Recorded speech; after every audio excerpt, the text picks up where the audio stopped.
Hashem. Very, very thankful. Very thankful. Amen. You can go into Shabbat with greater peace. Oh, man.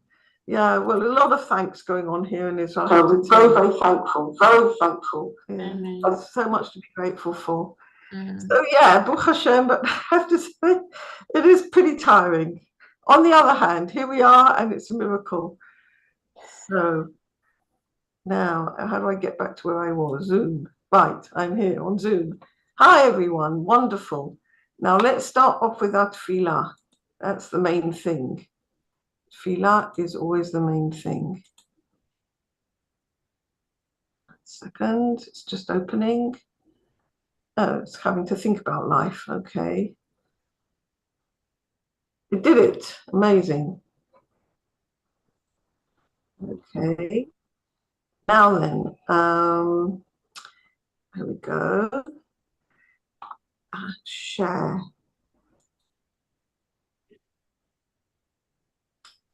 There it is.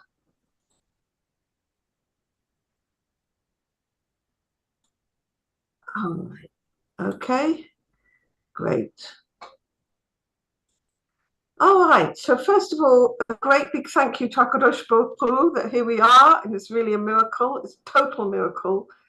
And saying thank you is just as important as asking for help when we need it.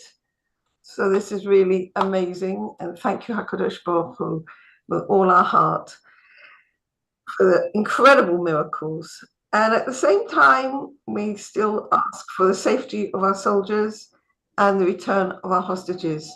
So we are really, really, really grateful and asking for all the soldiers to be safe.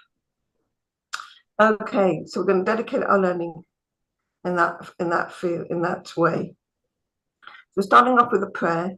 Ribon olamim v'Adonai Adonim, Av ha'Rachaman v'Aslichot, modim anachnu lefanecha, Adonai Eloheinu v'le'avotenu, b'kida b'shtachavaya, shekeravtonu letoratcha u'levodotcha avodat hakodesh, v'natata lanu chelek b'sodot tvotcha kedosha, ma anu u'mechayenu, asher asita imanu chesed gadol kazeh.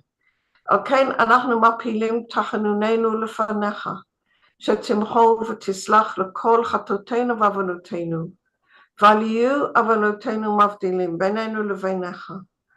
וכן יהי רצון מלפניך, אדוני אלוהינו ולאבותינו, שתכונן את לבבינו ליראתך ולבבך, ותקשיב אוזניך לדברינו אלה, ותפתח לבבינו הערהו בסודות תורתך, ויהיה לימודנו זה נחת רוח לפני כיסא כבודך קרח ניחוח, ותאציל עלינו אור מקור נשמתנו בכל בחינתנו, שיתנוצצו ניצוצות עבודיך הקדושים, אשר על ידם גלית דבריך אלה בעולם, וזכותם וזכות אבותם, וזכות תורתם ותמימותם וקדושתם, יעמוד לנו לבן לקשל בדברים אלו, ובזכותם תראיננו במה שאנו לומדים, כמאמנעים זמירות ישראל, גל עיני והביטה נפלאות מתורתך, כי אדוני תן חוכמה מפיו דעת ותבונה, יהיו לרצון למפי,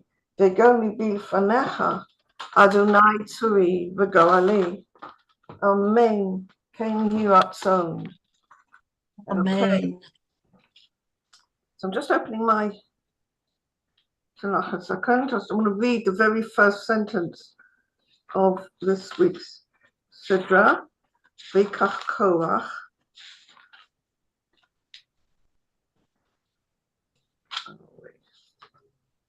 We are here.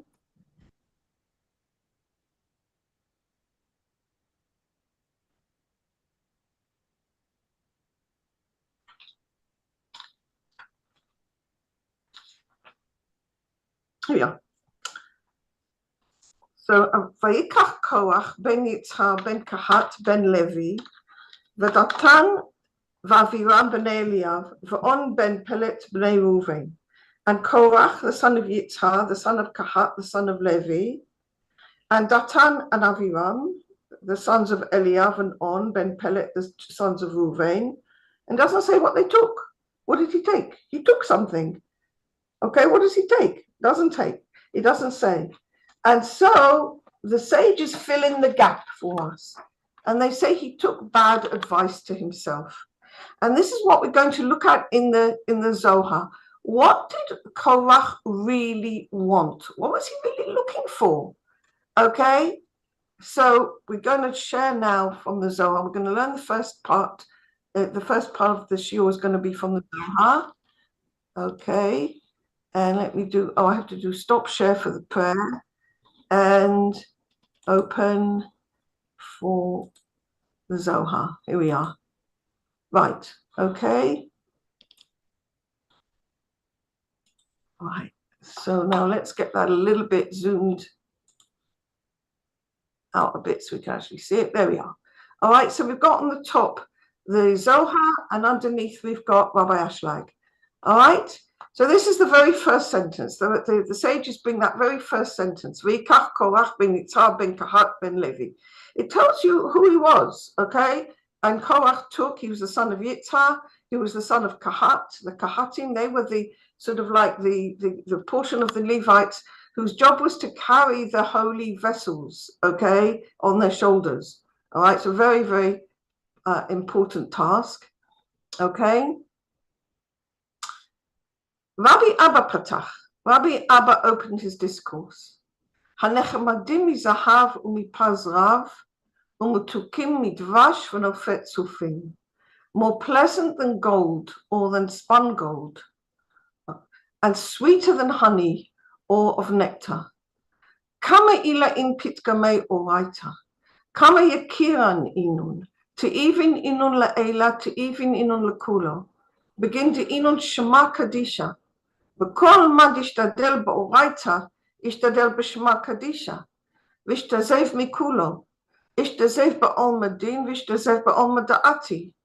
Tachazi kol ma dishtadel ba'oraita, achid ba'ilana dachaye. Kevan da'achid bei b'kulo achid dichtiv, eitz chaim hi lemachzikim ba v'gomer. So Rabbi Abba opens his discourse and he says, more pleasant than gold or spun gold, sweeter than honey or nectar. How high are the words of Torah? How precious they are. They are pleasant above. They are pleasant for all because they are God's holy name. And whoever strives in Torah strives in God's holy name and is saved from all evil. He's saved in this world and he's saved in the next world. Come and see, whoever practices the Torah is holding on to the tree of life. And since he's holding on to the tree of life, he's holding on to everything. As it's written, Eitz Chaim hi lemachzikim ba. It is a tree of life to those who take hold of it. Now, your first question really is like, he's meant to be explaining Korach, okay, and his rebellion, and instead of which, Rabbi Abba goes into this beautiful celebration, this beautiful praise of the Torah. And are the two things connected, or is it just sort of some, very nice introduction? And the answer is, if you really go in deeply into this piece of Zohar, you find a lot of nuggets, a lot of beautiful pearls, okay? So when we read out that first sentence, it's basically who Korach was. And Korach, who was the son of Yitzhar, the son of Kahat, the son of Levi. Now, to understand what Korach was wanting, and he wanted, he asked to give the Ketoret, he wanted to be the Kohen, he wanted to be a high priest, he wanted to be the Kohanim. You have to first understand who he was. And this is what Korach was a Levite, all right? Now, the different tribes of Israel all have different ways of serving God, all right? The Kohanim is one family in the tribe of Levite. The Kohanim come from the family of Aaron, okay, and they are chesed, they are loving kindness. And it's because they are loving kindness that they were chosen to be the Kohanim. All the family of Aaron are the Kohanim. But the other Levites are not Kohanim. They are actually representing what's called the left-hand line. Their great attribute is Gvura, is the opposite of Chesed. All right? The right-hand line, which is the sign of the line of the Kohanim, their way of serving God is through loving kindness. The way of the Levite is the vessels he actually has. The Levites actually have the vessels of receiving, okay, the great vessels which are pertinent to the purpose of creation. Okay, so that's what their vessels really are. And therefore, they have a totally different role and totally different preparation for their service. Okay, we read this in Vayikra, that when Moses is told to purify the Levites, he's told to sanctify the Kohanim. Okay, the word is lekadesh et Kohen. He has to sanctify the Kohanim and get them ready for their work. But he has to purify the Levites. It's a totally different thing. And he had to do all sorts of things, like they had to take a razor and remove all the hair on their body. Okay, why? Because the hair on their body is a sign of the will to receive. Okay, because they have the vessels of the will to receive. All right. And so their work is very different. Their work is putting a stop to the will to receive and giving those vessels back to God. Whereas the aspect, which is Gevura, which is the aspect of the Kohen, is giving in loving kindness. All right, so they're actually very different. Sanctification belongs to the Kohen, and sanctification belongs to the Kohen, and purification belongs to the Levite. They're a totally different way of serving God. So Rabbi Abba, who's opening his discourse, is not just, saying something nice about the Torah. He's actually pointing out something very important. He said, if you call, in Kabbalah, the Kohanim are called the right-hand line, and because they deal with the correction of creation, and the Levites deal with the purpose of creation, the left-hand line. Now, in general, these two lines don't agree with each other. Each one thinks that their way is the right way, okay? And this is from the, we say in the morning prayers, Shnei Ktuvim, Amachishim Zeh Zeh, Ad Yavor HaKtuv HaShlishi V'Yachriya Beineihem. You have two scriptures which disagree with each other, which oppose each other, until the third one comes and makes peace between them. So what is the peace? It's the middle line, okay? And the Torah teaches us the middle line. All right, the Torah is the middle line. We're born, most of us are born on the left-hand line. Okay, we all have vessels of receiving. Some of us are born naturally altruistic on the right-hand line. Okay, and somebody who's really altruistic and thinks that's, feels that that's the right way to be. And somebody who just wants to receive feels that that's the right way to be. Or if they manage to do acts of gevura, they say, well, this is the right way to be. And the two lines can't see that they both need to serve God, all right? And the Torah itself teaches us how to unite these two sides together. It brings through the middle line. Moshe Rabbeinu, Moses, is the middle line. Yaakov is the middle line, okay? Abraham is the right-hand side. Yitzhak is the left-hand side. Yaakov is the middle line. Chesed, Gevura, Tiferet. Moshe Rabbeinu is called Da'at. That's also the middle line. Okay, so the middle line is the compromise, the combination between the two, where we retreat from the arguments and we see how actually one side can help and inform the other instead of quarreling with each other. Okay, so the sort of like the difference between Hillel and Shammai, the discussions between them were not antagonistic, they were investigatory. They were about how can we see that our two different ways of serving God actually can come together, all right, and help each other.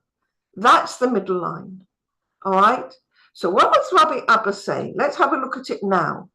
Rabbi Abba opens his discourse and he says, Hanechmadim, the Torah, the mitzvot of the Torah are more pleasant than gold. What is gold? Gold is zehav, this give, okay? Refers to the left-hand line. It's the fulfillment of the left-hand line in the language of Kabbalah is called zehav. Zahav belongs to the left-hand line. He says, no, the Torah is more pleasant than if you were just to fulfill the left-hand line, which is the vessels of creation. Now, you might think, okay, that God's created this tremendous light of Chokhmah, the tremendous vessels of creation to receive this great light that he wants to give us. You might think that that would be the most amazing thing. And that is, in fact, what our wills to receive are telling us, all right? But the Torah says, no, it's more pleasant than fulfillment of the left-hand line. That's what it's saying here. The Torah brings pleasantness, more pleasant than the fulfillment of the left-hand line, even though these vessels are much bigger, much stronger, much greater than the vessels of the middle line. Nevertheless, the Torah brings us pleasantness, okay? Mutukim midvash, and sweeter than honey. Again, honey was forbidden to offer with the Ketoret. Why? Because with the incense, because the honey again belongs to the left-hand line. So he's telling us here something, that the Torah itself is more pleasant, it's more sweet than even if we took these great vessels of creation and fulfilled them completely. Kama elyonim hem divrei Torah. How high are the words of Torah? What does elyon mean? High. It doesn't mean high vertical.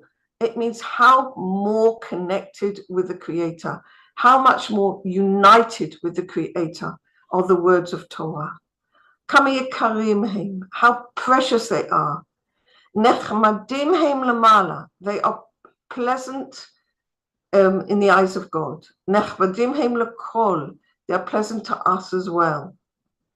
Mishum shahem shem hakadosh, because what's Shem? The name, the holy name, it's the vessel for receiving the light of God. So the Torah is the right vessel with which to receive the light of God. That's what he's saying here. V'kol mi shemishtadel b'Torah, and whoever strives in the Torah, mishtadel b'shem hakadosh, strives in God's holy name. V'nitzal mikol ra, and he's saved from all evil. What's evil? When we use our will to receive for ourselves alone. You see, what's the problem with using the left-hand line? Even if you were able to use the left-hand line completely for the sake of God, receiving only for the sake of giving, all right? It's a mistake to think that the wicked people mentioned in the Torah were just ordinary wicked people like we have nowadays. They were not.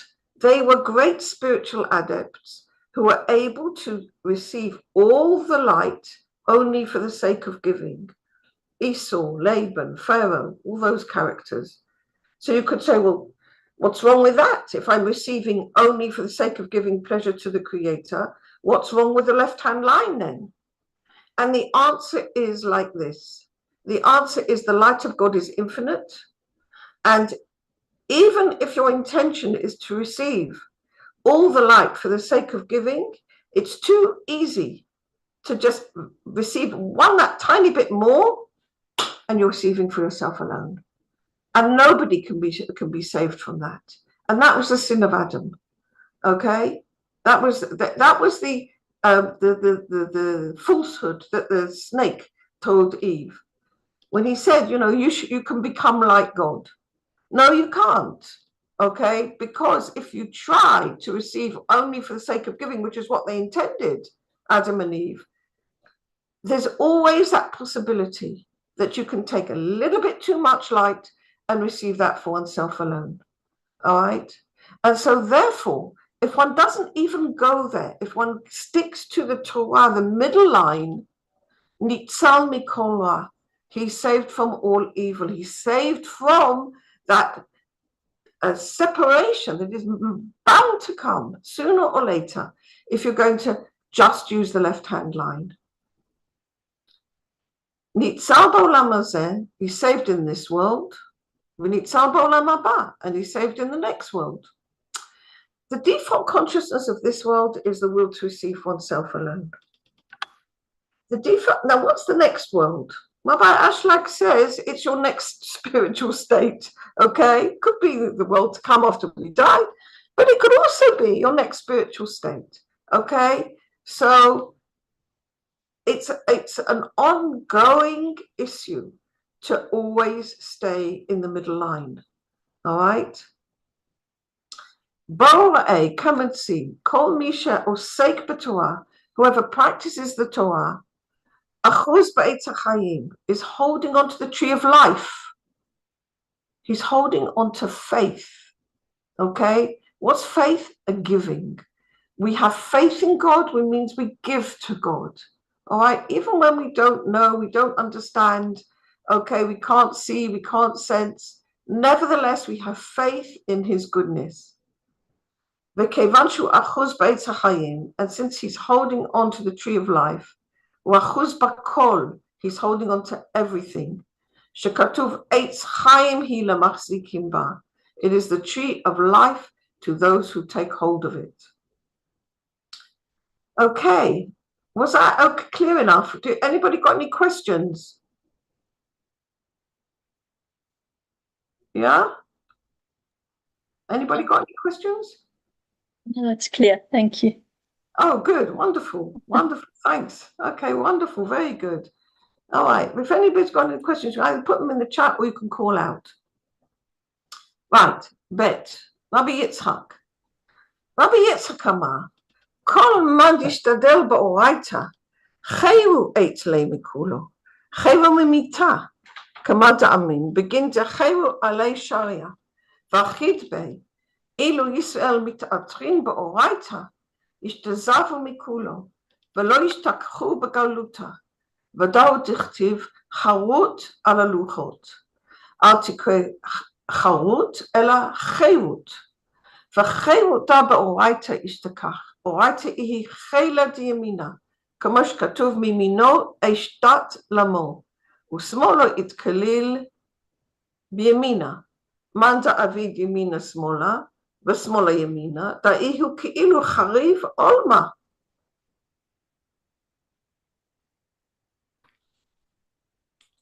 Okay, so let's go to,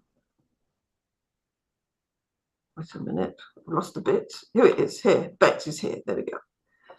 Rabbi Yitzhak said, Rabbi Yitzhak, Kol Yamai, look, sorry, I've read it wrong. Kol mi she'osek b'Torah, whoever is practicing the Torah, yesh lo cherut mikol, he has freedom from everything. Cherut mamavet, freedom from death. Como she'amarnu, as we've said, mishum shecherut shubina shora alav achuz bo.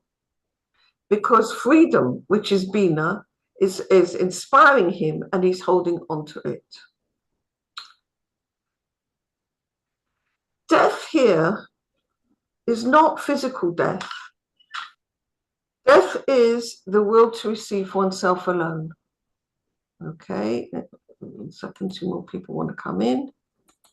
Right, death is the freedom from receiving for oneself alone. Because what is death? Death is separation from the Creator. All right, separation from the life of all lives. So when he's practicing the Torah, what does it mean he's doing? it doesn't mean just learning Torah. It means thinking about it. It means taking it in. It means incorporating it into your life as much as you possibly can. All right? It means doing the mitzvot, not just, just sort of like with, mechanically. It means mindfully, all right? With mindfulness. That's what it really means. So you're putting in your heart and your soul. You're putting in the mindfulness. You're putting in the awareness, all right? Okay, then you are connecting with the Creator, and therefore you are free. You're in freedom from disconnection. All right, freedom from death. What's death? Death is disconnection. All right, Kamosha Aman, and this is why it says,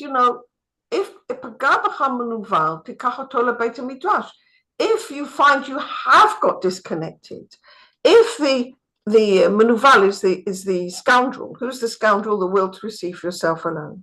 If your Yetzer Hara has got hold of you, okay, does it to all of us, all right? What's the advice? Drag it to the Beit Midrash. Drag it to Torah, all right? That doesn't necessarily mean a physical Beit Midrash, okay? We're women. We're going to open a book, all right? Listen to something, listen to something which is going to speak to us. All right, even a nigun. All right, listen to a nigun. Do something that's going to bring us back through Torah. All right, bring us back to Torah, because then it gives us freedom from our will to receive for ourselves alone. All right, and that is freedom from disconnection. Because freedom is Bina. What is the Sfira of Bina? Bina is the desire to give unconditionally. That's it. Even if the light of Chokhmah is present, even if the great light that God wants to give us, that we want to receive, okay, is present, Bina says, it doesn't matter to me. I'm interested in giving unconditionally. It's an amazing, amazing idea, this idea of Bina. Bina is the desire to give unconditionally, all right? And therefore, we're free, okay? That aspect of freedom is inspiring him and taking hold of him. Ilu hayu Yisrael mit'atrim b'Torah, hayu nitzolim mikol. If Israel would only crown themselves with Torah, Torah being the middle line, hayu nitzolim mikol, we would be saved from everything. V'lo hayu nimtzeim b'galut, and we would not be in exile. Now, thank God, Baruch Hashem, we're in Eretz Yisrael. It's really amazing. Okay. And what is Galut? Galut is, again, it's distance from the Creator. It's exile from his presence. That's what Galut is. All right. And this is what is written, engraved on the tablets. Don't read Chavut, meaning engraved, ela chirut, freedom. Ki chirut zo nitzeit b'Torah, because this freedom, this middle line, is found in the Torah. And now he brings a verse, I think it's from, I've forgotten, I think it might be from Proverbs. HaTorah hu koach hayamin, K'moshe Katuv, as it's written, the Torah is the right-hand line, as it's written. Mimino eshtat lamo. Can't remember actually if it's Proverbs or Tehillim. Sorry. From his right hand, fire is his. Okay. Fire is his rule. Okay. How can that be? Right. Fire is the left-hand line, but he says no. When you have the middle line, the left-hand line, the problematic line, the line which we have to bind without filling, okay, which is our will to receive, is included in the right-hand side, okay? So it's balanced. The Torah brings the left-hand line and includes it in the right-hand line. You've got that balance there. And both sides gain. The left-hand line, by coming together, the left-hand line learns how to give, okay, and therefore is an affinitive form with the Creator. And the right-hand line gains stature because it's choosing to give unconditionally, even in the presence of this great light. And it says, no, I still choose to give. So it's not a default position. Like, for example, if we were in a situation where we couldn't see God's light, okay, so what have we got to do? Just have faith. There's no choice available. But when we can see God's light, then, and we still go for faith, that is bringing praise, that is enhancing the work of the right-hand line and giving it an extra stature, because even when the light of God is shining clearly, we're still choosing to give. And that raises up all our giving to a much higher level. So here he's again describing the middle line. He's gone into more detail here. And he's saying that the left-hand line is included in the right-hand line. The right hand is dominant and the left-hand line is included. Okay? So, mi שעושה ימין שמאל והשמאל ימין, הוא כאילו מחריב העולם. So whoever takes the right-hand line and he makes it the left, or he wants to make the left-hand line the right, it's as if he's destroying the world. Okay? So let's see what Korach wanted. That's in the next paragraph. Tachazi, Aaron Yemina, Levoy Smola. Korach bai lemebad chilufa, Yemina lesmola. Begin kach itanash. Velo od ele tishtakach bei lishna bisha. Vitanash bekulo. Rabbi Yehuda amar smoli itkalel tadir biyemina. Korach bא להחלפה תיקונה דלעילה ותתה, ובגין כך התאבד מעילה ותתה. Come and see. Aaron, who's a Kohen, is the right-hand line, and he is the Sphira of Chesed, of giving. The Levites are the left-hand line, okay, which is Gevurah. That's why they needed purification. All right, before they could serve, because they need to be purified from an aspect of the will to receive. There was two aspects, and one was they removing the hair from their bodies, okay, because hair is a dead substance, okay, you can cut it, it doesn't hurt, all right, because it's not alive, all right, and it's representative of the will to receive oneself alone, all right. So that was the idea of the getting all the hair. And the other thing was that Aaron had to raise them up from below to above. It's a bit unclear exactly how he did that. But nevertheless, what's that idea? Because their natural tendency is to receive the light from above to below. And so we wanted to actually show the tikkun of the Levite is the opposite, is from below to above.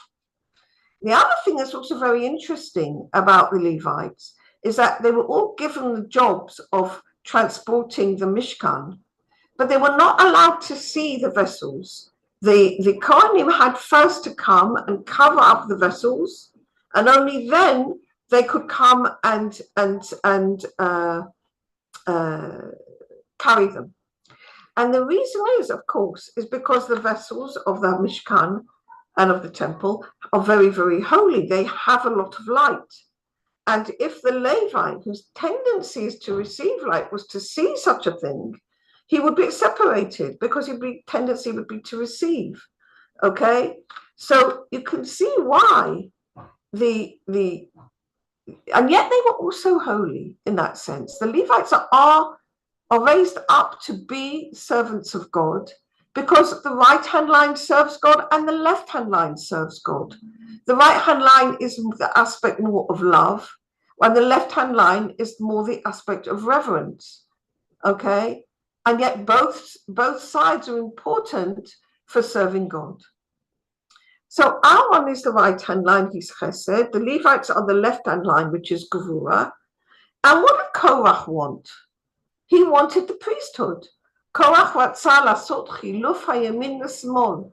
He wanted to exchange what belongs to the right-hand line for the left-hand line. Shiratzah kuna, he wanted the priesthood. Shehu yamin, which belongs to the right-hand line. First of all, it's not appropriate for him.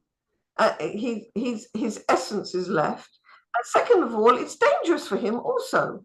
All right? So he wanted the priesthood, which is the right-hand line, for the Leviim, which is the left-hand line. I don't think he really understood. Or did he understand? We really don't know quite what he understood. All right? Mishum zenenash. Because of this, he was punished.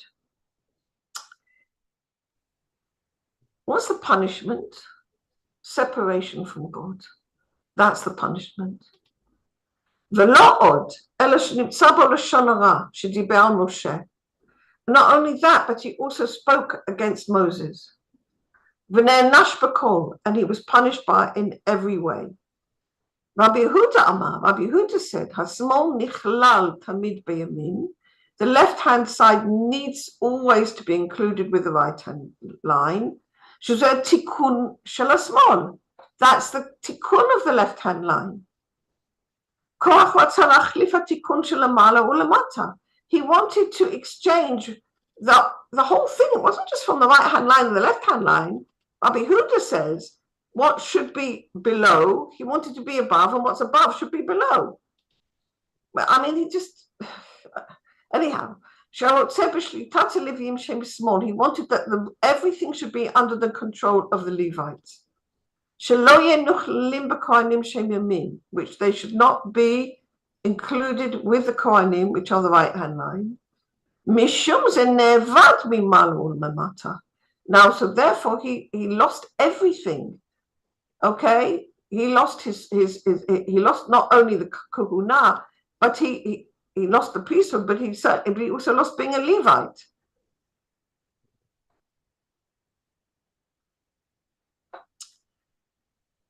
V'yikach Korach, and Korach took. My v'yikach, nasiv eita bisha legalme. Kol dorotef batad delav delay, ihu arik mikamei. V'lo od elamad it bei itavid minei, Korach radif batad delav delay, delay avid v'achra lo ravach. Yehuda, may I ask a question before we go on? Sure. You mentioned, did you say that the hair was not alive? Is that why they had to shave it? Yeah, hair se'al represents judgments in the Kabbalah. Hair is in Hebrew is se'or, and something hairy is sa'ir. Okay, and the Kabbalah compares it to sa'ara, which is a storm. All right, which is the will to receive oneself alone is stormy. Okay, and that's why the Levites had to remove the hairs, because the hair represents the judgments, the will to receive oneself alone. That's what it represents. That's one of the reasons why women cover their hair, because women are also, if you take the human being, okay, which would be the right-hand side, that would be the men, which would be the left-hand side, that would be the women. Okay, so the women also, we cover our hair because it is to cover up the judgments. All right. So hair, yes, hair has the issue of judgment, and yes, that's right. Thank you. Thank you. You're very welcome. V'kach Korach. So Korach took, what did he take? Lakach et tzara al atzmo. He took bad advice for himself. Whoever chases after something which doesn't belong to him, which isn't his, it escapes him. But not only that, but what he has, ne'evad mimenu, is lost to him. Korach radaf achar she'eino shelo. Korach chased after what was not his.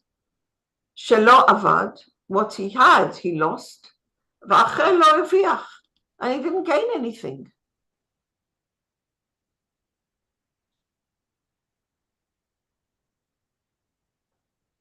Tachazi, late alma kaim ela al.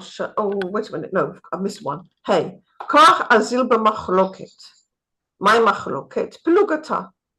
Pelugata de le'ela v'tata. Uman debay le'aflaga tikuna de olma. Itavid mikol ho almin. Machloket pelugata de shalom. Uman de palig al shalom, palig al shema kadisha. Begin de shema kadisha shalom ikre. Korach went with machloket, with division. Mal machloket, what is division? Harchaka v'dachoi, separation and rejection. Okay?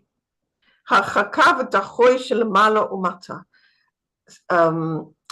Separation, distancing and rejection from above and below.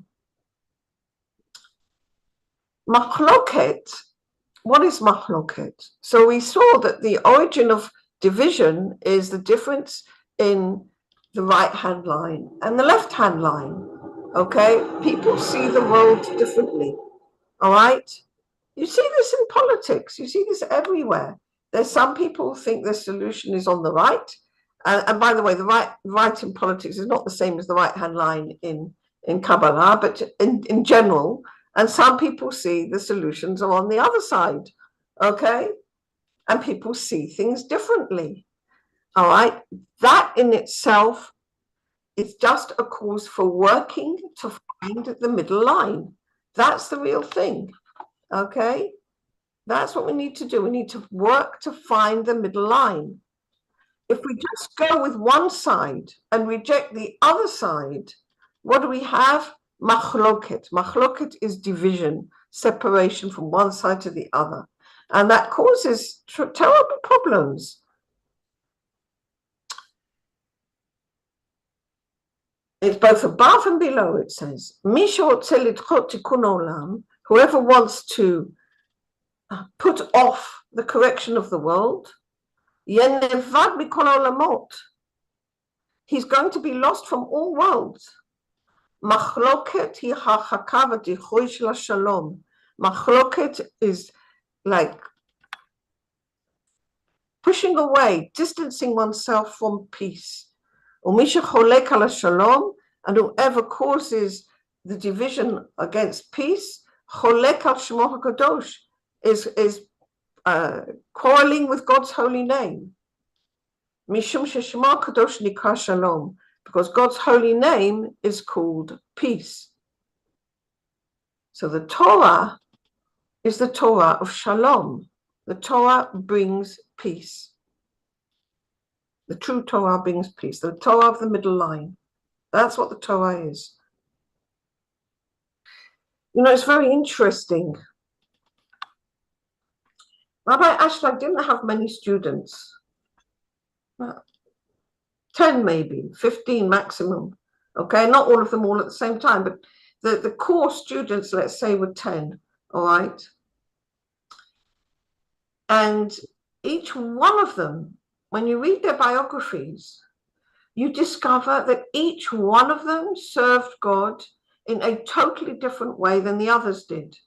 They were incredibly different from each other. That each one was a world on their own.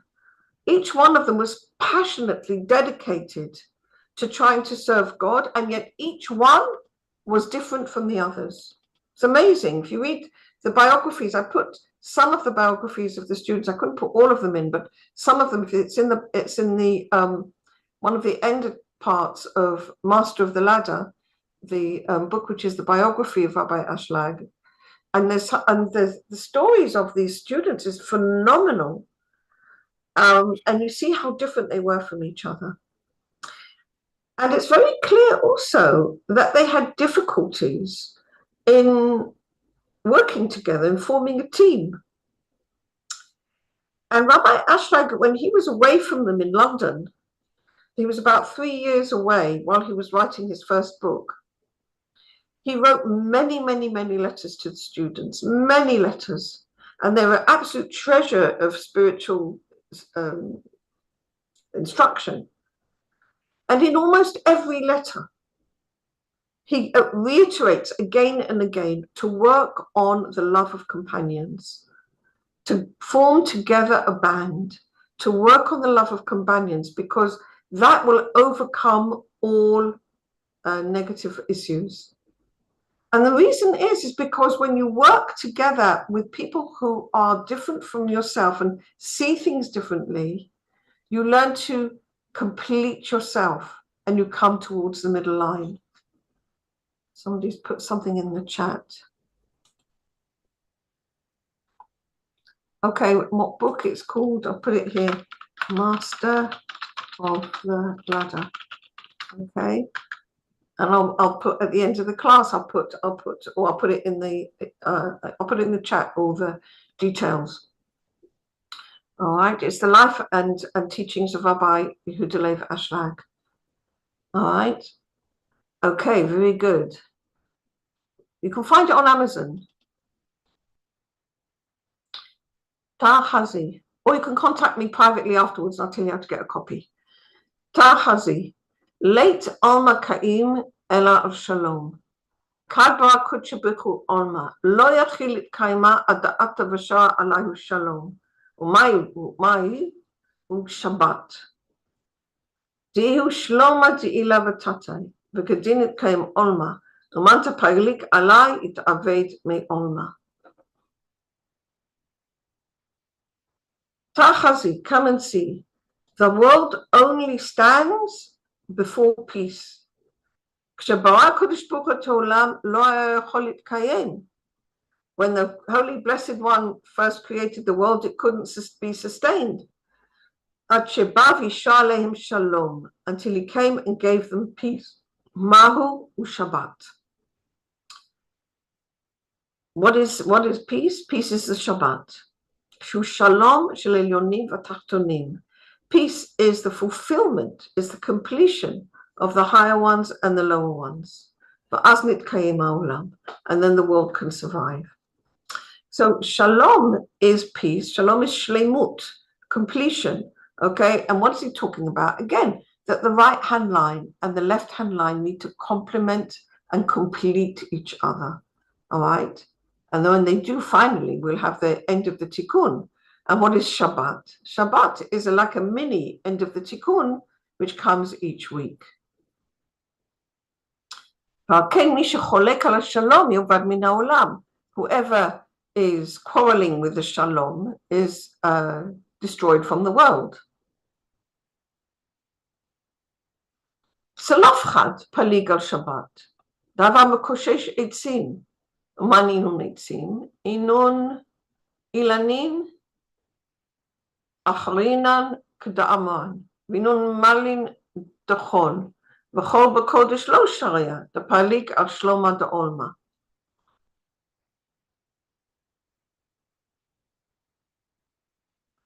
Where am I? Tzlofchad. Tzlofchad. Now we don't actually know that. Well, it's okay. We know a lot about Tzlofchad from the daughters of Tzlofchad. Okay, Tzlofchad had 5 daughters, and he didn't have any sons. And when it came to portioning out the land of Israel, the daughters of Tzlofchad said, "Well, what about us? Our father died for his sin, and but still." He should have a portion in the land of Israel, and they basically asked Moses, and Moses didn't quite know what to say about this, so he asked God, and God said yes, they should have. Now we don't actually know in the Torah what the sin of Tzlofchad was. The Zohar says that he was the guy who went out gathering sticks on Shabbat, and there's different ideas about quite what he was doing. In the Zohar, it says that he was trying to look at what is better. There's two trees, the Eitz HaChaim and the Eitz HaDat Tovara, okay? The way of faith or the way of receiving the light of God, okay? Which is the way of which is the sin of Adam.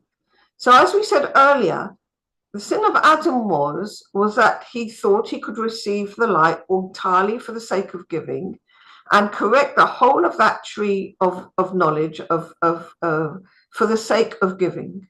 Okay, and what actually happened was Adam and Eve ate from the apple with the most incredibly right and proper intentions to correct the whole of creation for the sake of giving, but that's entirely the left-hand line. Okay, and what actually happened in practice was they ate the first time in holiness, and the moment that great light was in them, they wanted to receive for themselves. Okay, so that's the left-hand line, all right? That's the tree of knowledge. The right-hand line is the tree of faith. And the tree of faith says, even if this great light is present, I'm going to continue my way of faith, my way of giving. And he was like trying to weigh up these two different trees. That's what it says in the previous Sidra in Shlach Lecha when it talks about Tzalofchad there. Okay, and he basically decided that the way, like Korach, okay, Tzalofchad and Korach have a lot in common. Tzalofchad felt that the will to receive for oneself alone was the most important, all right? And that's why when the children of Israel didn't quite know what to do with this fellow, Moshe asked God, and God said, no, he deserves to die. Right. What does the deserve to die mean? He's separated from the Creator like this. All right. If you choose the left-hand line, you can't, it's not a viable choice. And so that's why it's bringing the story of Tzalofchad again here. Okay, Tzalofchad halak ala Shabbat. Okay, Tzalofchad was quarreling with the Shabbat. What is Shabbat? The fulfillment of the left-hand line has to be that it's included in the right-hand line. And that's what he didn't do. Mi heim ha'etzim. These are the trees, it says, of the 70 ministers. I'm not quite sure what that means here. Ve'elahem divrei chol. V'chol eno shoreh b'kodesh. Chol is the work that we do during the week of dealing with our will to receive. And that's not appropriate in the holiness. And he included the will to receive, which was Shabbat, in a way which was inappropriate. It's easy to understand Tzalofchad from the previous piece in the Zohar. Okay, now we're going back to the Torah. Chet. Rabbi Yossi Amar, Ketiv Shalom Rov Lohavei Toratecha, Ve'en Lahem Michshol. Oraita hu Shalom, Dechtiv V'kol Netivoteh Shalom. V'korach ita la'afkama Shalom de le'ela v'tata, u'begin kach it'anesh hu me'ela v'tata. Rabbi Yossi said, it's written, Shalom Rav Lohavei Toratecha, Ve'en Lahem Michshol. Great peace are to those who love your Torah, and they have no stumbling block. HaTorah hi Shalom, the Torah is peace. Shekatuv v'kol netivoteh Shalom, and all its pathways are peace. V'korach ba lifgom Shalom shel mala, and Korach came to cause a defect in the peace of above. What is the peace, the highest peace? It is the Torah. The Torah is their ampin, which is the middle line, okay? Like we said earlier, we have Chesed, Gevurah, Tiferet. The Torah is Tiferet, it's the middle line, all right, which is Torah. Hoseh Shalom ben Yamin v'Smol. It makes peace between the right-hand line of giving and the left-hand line of receiving. So it's the right-hand line, which is the Kohen, the left-hand line, which is the Levi. he brings peace. The right-hand line is of the line of love. The left-hand line is the line of reverence. So he makes peace between the right-hand line and the left-hand line above, v'shalmata, and below, shel Moshe, because Moses brought the Torah. And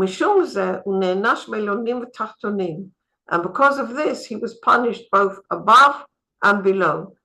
Me'esh, from above, like all the people who offered up the incense were punished by fire. Pi haaretz, and below, but he was swallowed up by the earth. Wow. How are we doing? Oh, we got 4 minutes. Okay. Wow, pretty strong that. There's a couple of little pieces here. I'm not quite sure if I'm showing anything here. There we go. Which, and we don't have to do a long one. Wait a minute.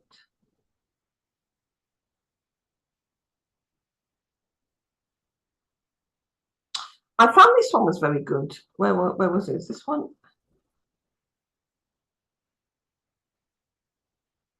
Yeah, this first one. V'ikach Korach לקח עצה רעה לעצמו כי עצת השם לעולם תעמוד. And Korach took bad counsel to himself, whereas the counsel of God will always stand. הנה מדרך האדם הוא לעשות מה שהשכל מחייב לו, שזה יהיה טוב בשבילו, וזה יכול לעשות. It's natural for a person to do what his mind dictates to him. Okay, he feels that that's good for him, and that's what he can do. Whereas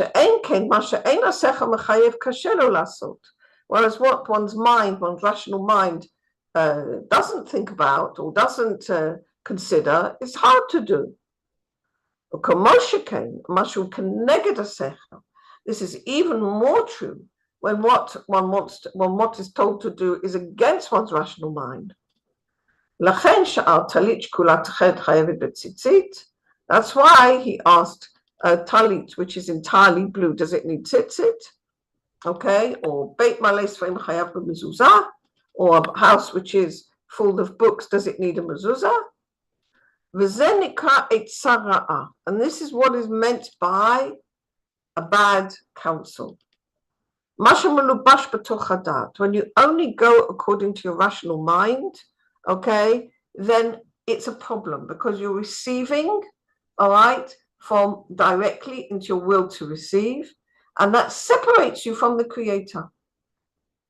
But if you go on the right hand line, if you go with faith, okay, that's the counsel of God. And that will always stand.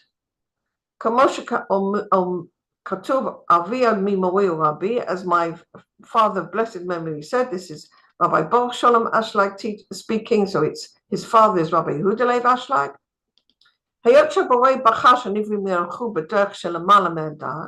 Since the Creator chose that the created beings should walk in the way which is above knowledge, in the way of faith,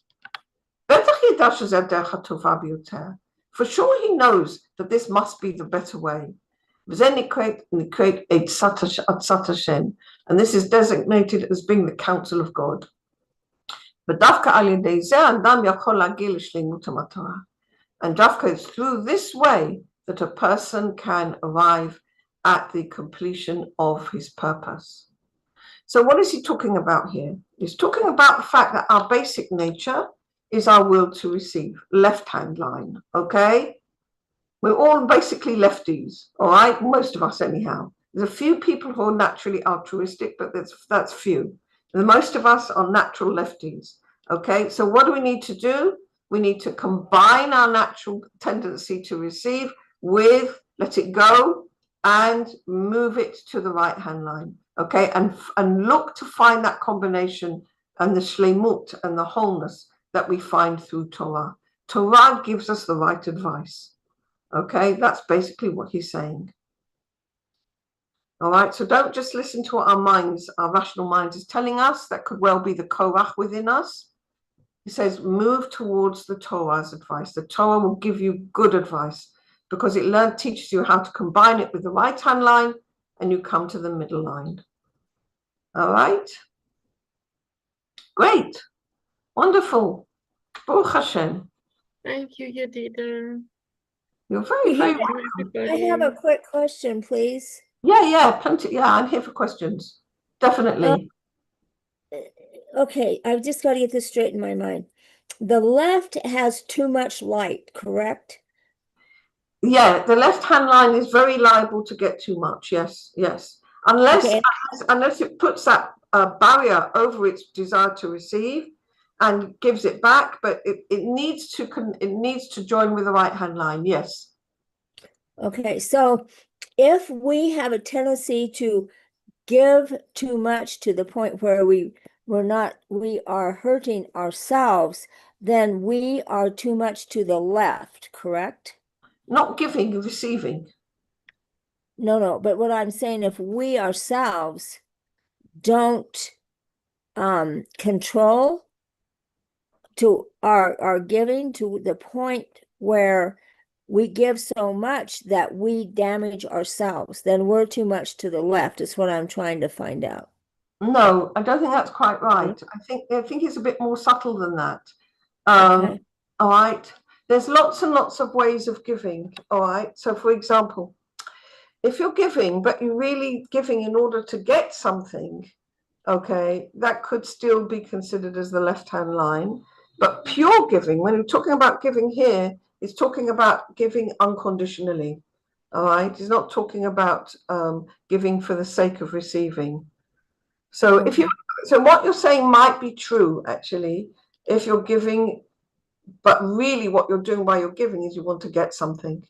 A lot of giving like that.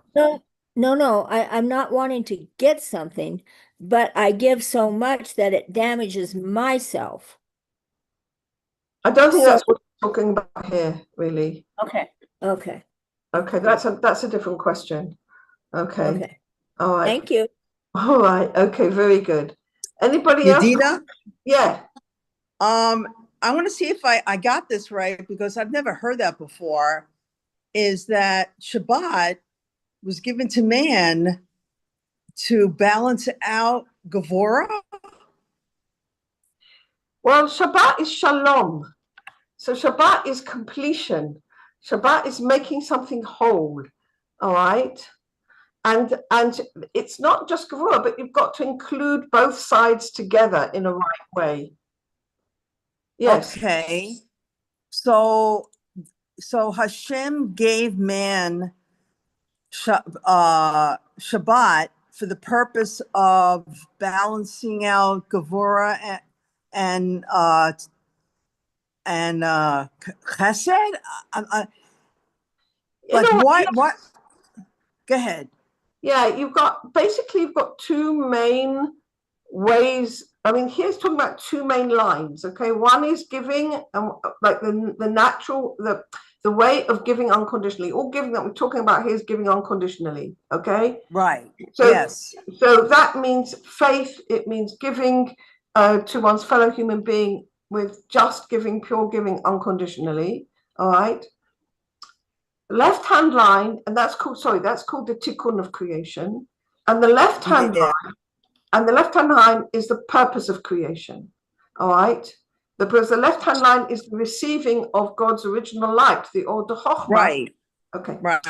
So you can see that that when the tikkun of creation and the purpose of creation combine, you get the Gemara tikkun. You get the end of the tikkun. Okay, which is Shabbat. All right. So Shabbat really is got it. Okay, the aha happened. Okay. So that means that Shabbat represents the Tikkun. It gives you a flavor of what's going to happen. Yes, absolutely. And so we say Shabbat Shalom. Yes. So you have both. You have the ability to receive the light and pleasure of Shabbat, but at the same time, you've got it connected with the tikkun. Yes. Oh, cool. Wow. That's and beautiful. So that's why it feels so special every time each week. Wow. Wow. I don't think most people realize what's going on energetically. And Yeah, I think it's well, the more you learn it, the more you learn, the more you begin to get an idea. But it takes time, to get these ideas. It's not easy. No. Step by It step. is. All these questions, it takes time, step by step. Not easy at all. Yeah. Wow. Yeah, Baruch Hashem. Baruch Hashem.